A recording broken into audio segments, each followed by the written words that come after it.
शुभ स्वागतम, शुभ स्वागतम, शुभ स्वागतम, सासों की सरगम का सुस्वागतम।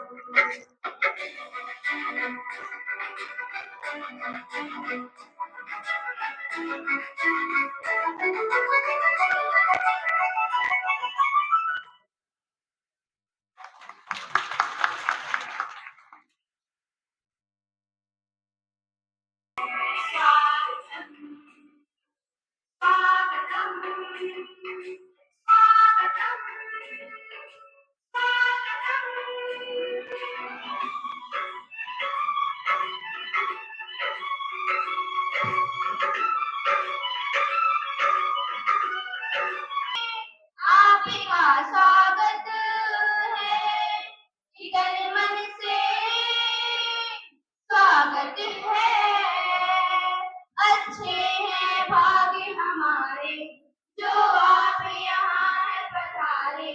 खिल उठी है बगिया दिल की, मन हर्षित हुए हमारे सब सर पे।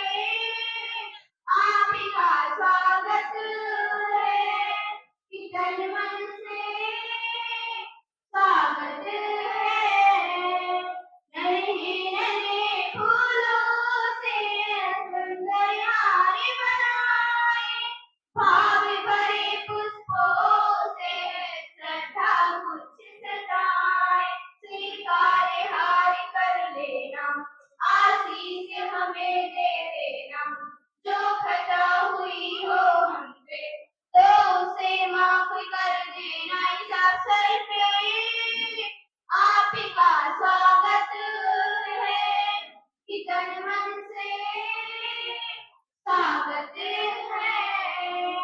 अंबर में जैसे चमके ये सूरज चांद सितारे, अंबर में जैसे चमके ये सूरज चांद सितारे।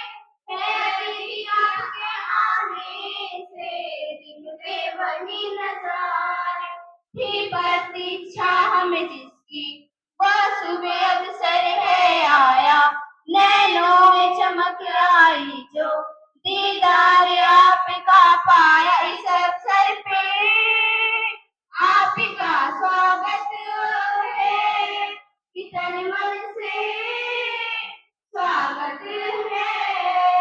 अच्छे हैं भाग्य हमारे, जो आप यहाँ है पधारे।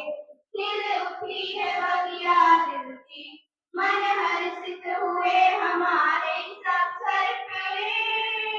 आपका में श्रद्धा सुमन अर्पित करता हूं और हर साल की भांति इस साल 149वां उनका जन्म दिन के अवसर पर इस कार्यक्रम के मुख्य अतिथि और हम समूह के अभिभावक और बिहार सरकार के मंत्री आदरणीय श्रवण कुमार जी, इस कार्यक्रम में उपस्थित यहाँ के लोकप्रिय विधायक कौशल किशोर जी, यहाँ पर उपस्थित नवोदय विद्यालय के माननीय प्राचार्य जी, यहाँ पर उपस्थित राजगीर पटेल सेवा संघ के अभिभावक और अध्यक्ष आदरणीय कृष्णा बाबू, सम्मानित साथी हमारे पार्टी के प्रखंड के अध्यक्ष भाई जयराम जी,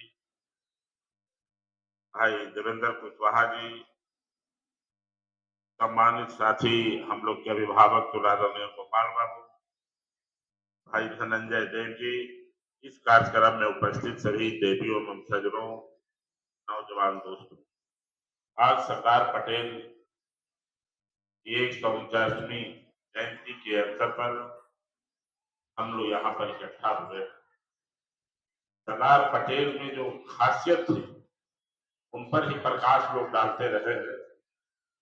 उन्हीं के बारे में हम लोग 2-3 मिनट में अपनी बात को समाप्त करेंगे। सरदार पटेल में कौन सी काम करने का जो तरीका था, जो उनमें खासियत था, उसी के बारे में सब लोगों ने चर्चा और प्रसार की।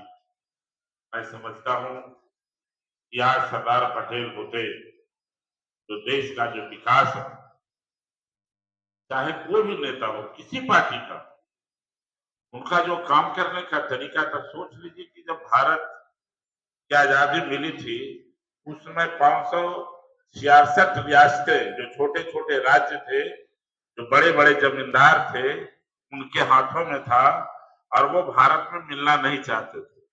वैसे लोगों को कम समय में सबको इकट्ठा करके उन्होंने एक भारत बनाने का प्रयास किया। इसके लिए उनको सरदार की उपाधि दी गई थी, और हम नहीं, पूरी दुनिया सरदार उनको इस मामले में मानता कि अगर सरदार पटेल होते नहीं, यह देश की आजादी का कोई मतलब नहीं रह जाता। इसलिए सरदार पटेल के हम लोग जो जयंती मनाते हैं, उनका जो किया हुआ जो कार्य है, उसके याद दिलाने के लिए कि आज भी हमारे देश में सरदार पटेल जैसे लोग अगर होते, तो देश का जो विकास 3 दोगुना और राज चौगुना होता। उनका सोच ऐसा था। हम आज वैसे लोगों को जन्मदिन मना रहे हैं, हम लोग को उनसे शिक्षा लेनी चाहिए। हम लोग तो बिहार के लोग हैं। बिहार में 2005 के पहले क्या स्थिति थी? एक मानव 24 घंटा में 2-4 घंटा अगर सोता था और बाहर निकलता तो वह भी सुरक्षित। आदमी आदमी को मार रहा था। कई जगहों पर आप सुने होंगे, कहीं वो घटना हो गया, कहीं वो घटना हो गया, पेपर भोरे पढ़िए तो खाली घटना का ही छपता था। लेकिन जब से नीतीश कुमार जी की बिहार में सरकार बने, श्रवण कुमार जी उस कैबिनेट में आए, और वह जो कैबिनेट का डिसीजन होते गया, आज बिहार इतना आगे बढ़ा है जिसका हम अंदाज नहीं लगा सकते।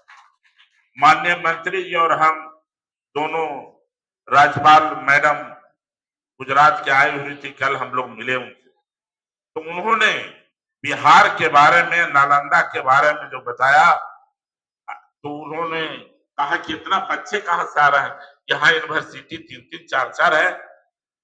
तो मतलब लोग बाहर से जो आ रहे हैं, उनको समझ में नहीं आता है कि नालंदा में जो विकास हुआ है, बिहार में जो विकास हुआ है, अन्य राज्य में विकास नहीं हुआ है। अन्य राज्य उपेक्षित आज भी है। आज भी सरदार पटेल जैसे लोगों की जरूरत है, नीतीश कुमार जैसे लोगों की जरूरत है। मैं तो यही समझता हूं। सरदार पटेल जयंती के इस कार्यक्रम के अध्यक्ष भाई जयराम सिंह जी और आज के इस कार्यक्रम में उपस्थित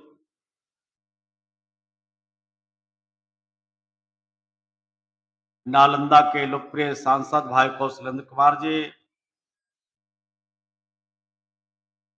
राजगीर के नौजवान विधायक भाई कौशल किशोर जी,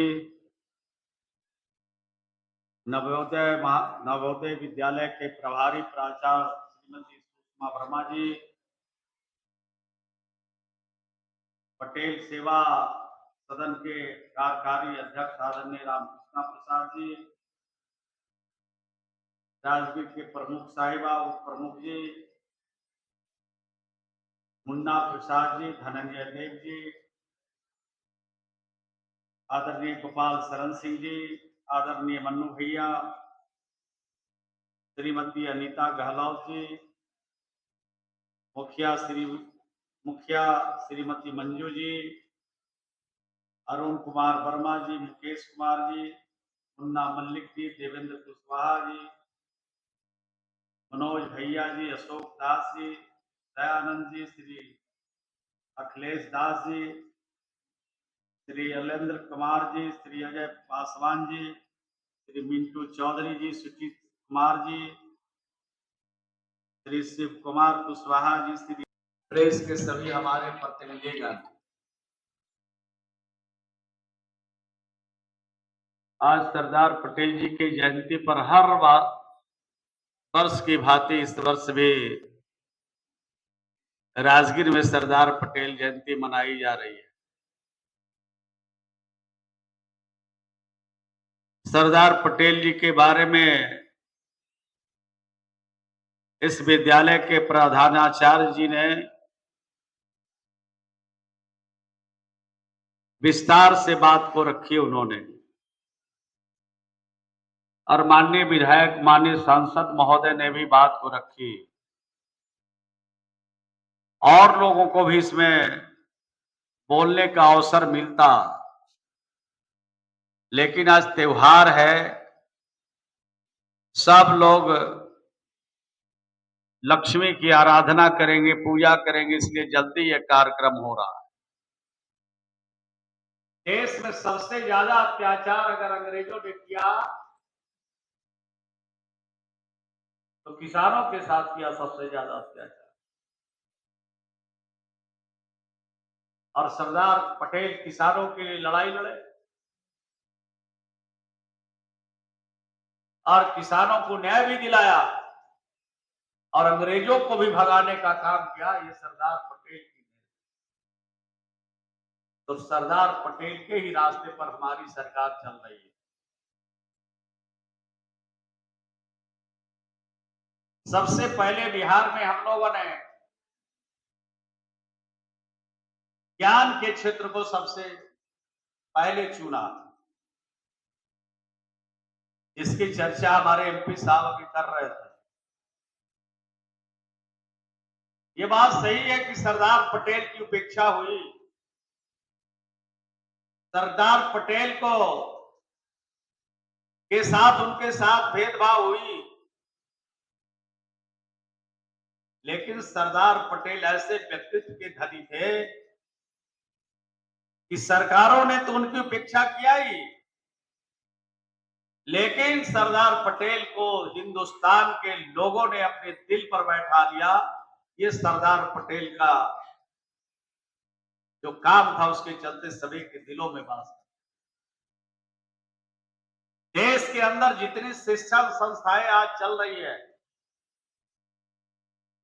सरकारी और गैर सरकारी, और सरकारी से ज्यादा गैर सरकारी शिक्षण संस्थाएं जो देश में चल रही है, अगर एक व्यक्ति के व्यक्तित्व के नाम पर, अगर एक व्यक्ति और एक व्यक्तित्व के नाम पर अगर पूरे देश में सबसे ज्यादा शिक्षण संस्था काम कर रही है, तो उसका नाम है सरदार पटेल। इसलिए सरदार पटेल ने छाप छोड़ी और लोगों ने समझा कि जब तक समाज को ज्ञानवान नहीं बनाया जाएगा, तब तक समाज में और देश में परिवर्तन नहीं हो। सबसे ज्यादा अगर देश के अंदर प्रतिमा लगी है, चौक पर, चौराहे पर, इंस्टीट्यूशन में, सरकारी और गैर सरकारी स्तर पर, तो सरदार पटेल और डॉक्टर भीमराव अंबेडकर की सबसे ज्यादा प्रतिमा आज देश के हर इलाके में।